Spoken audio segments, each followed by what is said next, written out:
Hello बच्चों, चलिए प्रश्न को देखते हैं। प्रश्न दिया गया है, अभिकथन में बोला गया है मेरु यानी जो स्पाइनल होता है, मेरु और क्रैनियल तंत्रिकाओं में आच्छादी या आच्छादित तंत्रिका तंतु पाए जाते हैं।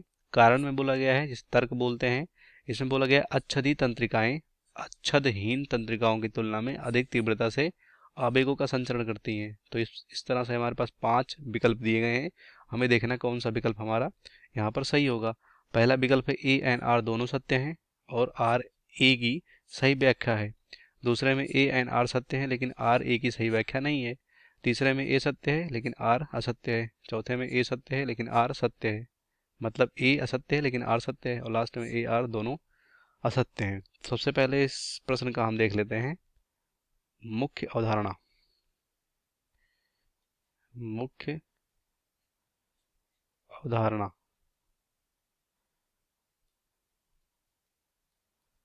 तो मुख्य अवधारणा में हम यहाँ पर देखेंगे आवेगों आवेगों का संचरण, आवेगों का संचरण, या हम बोल सकते हैं आवेगों के संचरण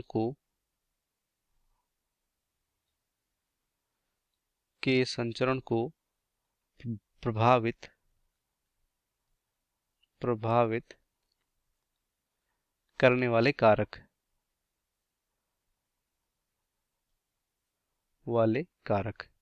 कौन कौन से कारक यहाँ पर, या कारक के बारे में जानेंगे जो कि आवेगों का संचरण जो प्रभावित करते हैं, उन कारकों के बारे में देखेंगे। तो आवेग जो कि हमारा जो तंत्रिका तंत्र होता है, उसमें जो सबसे छोटी इकाई या कोशिका होती है, इसे न्यूरॉन्स बोलते हैं। उन्हीं के द्वारा जो आवेग होते हैं, इम्पल्स या आवेग बोल सकते हैं, वो कह सकते हो पूरे शरीर में फैलाया जाता है, या कह सकते हो अंग से ब्रेन, या कह सकते हो मस्तिष्क तक पहुंचाया जाता है। और जो भी कमांड या जो भी आदेश होता है ब्रेन का, वो उस अंग तक लाया जाता है। तो ये काम होता है न्यूरॉन्स का। तो यहाँ पर वो कौन कौन से कारक हो सकते हैं जो कि आवेगों के संचरण को प्रभावित करेंगे। तो पहला हम यहाँ पर देख लेते हैं कि अभिकथन और तर्क में दिया क्या क्या गया है। तो बात करें अब अभिकथन की। अभिकथन तो अभिकथन में देखो, यहाँ पर सिंपल बोला गया है कि जो मेरु होते हैं यानी स्पाइनल होते हैं और क्रैनियल तंत्रिकाओं में आच्छादित तंत्रिका तंतु पाए जाते हैं। तो तंत्रिका तंत्र को सिंपल यहाँ पर हम क्या बोल सकते हैं, न्यूरॉन बोल सकते हैं।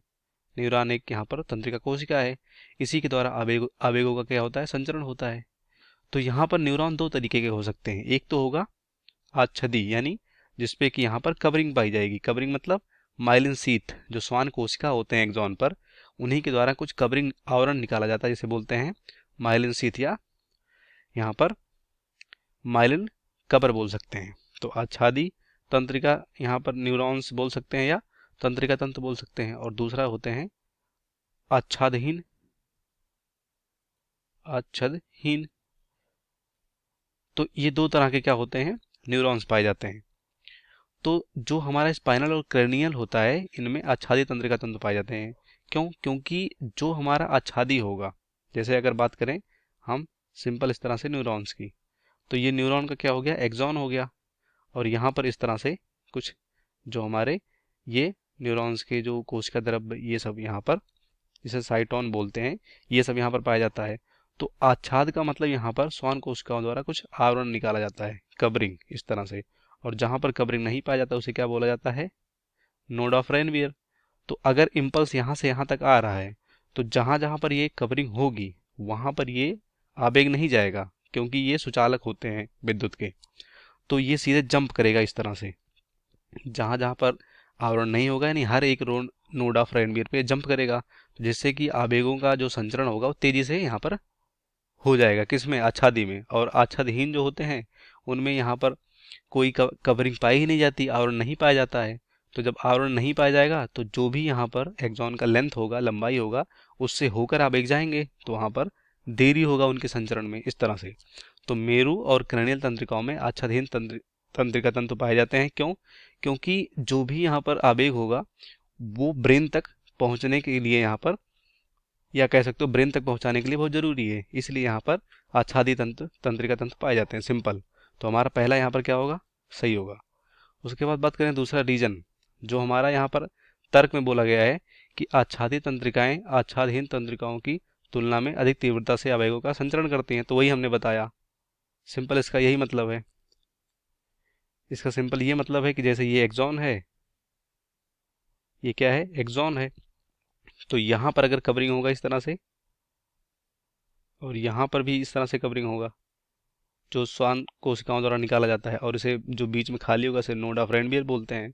तो जो भी इम्पल्स या जो भी आवेग यहाँ से आएंगे, यहाँ आएंगे, फिर यहाँ पर जंप करेंगे, क्योंकि ये क्या होते हैं, विद्युत कुचालक होते हैं। फिर एक नोड ऑफ रेनबियर से दूसरे नोड ऑफ रेनबियर पर जंप करेंगे, जिसे क्या बोलते हैं, साल्टेटरी कंडक्शन बोलते हैं। तो जहाँ जहाँ जितना जितना ज़्यादा इस एक्सॉन पे क्या होंगे, हमारे आच्छादी या कह सकते हैं माइलिन कवरिंग होगा या माइलिन आवरण होगा, उतना ज़्यादा आवेग आगे तेजी से बढ़ेगा। सिंपल, आवेग तीव्रता से बढ़ेगा। तो यहाँ पर यही रीजन है। सिंपल बोला गया है, देखो आच्छादित तंत्रिकाएं, जो तंत्रिकाएं हैं वो आच्छादहीन तंत्रिकाओं की तुलना में अधिक तीव्रता से आवेगों का संचरण करती हैं, और जिसमें नहीं पाया जाएगा वो पूरे यहाँ से पूरे लेंथ को यानी पूरे लंबाई से होते हुए आवेग आगे बढ़ेगा, तो इसमें देरी होगी। तो हमारा ये क्या होगा, ये भी सही है। तो हमारा देखो अभिकथन भी सही है और तर्क भी सही है, लेकिन यहाँ पर जो तर्क है वो अभिकथन का पूर्ण रूप से व्याख्या नहीं कर रहा है। अब ये नहीं बताया गया है कि क्यों मेरू और क्रेनियल में आच्छादित तंत्रिकाएं तंतु पाई जाती हैं, ये नहीं बताया गया है। तो हमारा यहाँ पर प्रश्न क्या होगा, ए और बी दोनों सत्य है, बिल्कुल सही है, लेकिन आर ए की व्याख्या कर रहा है, तो ये गलत है।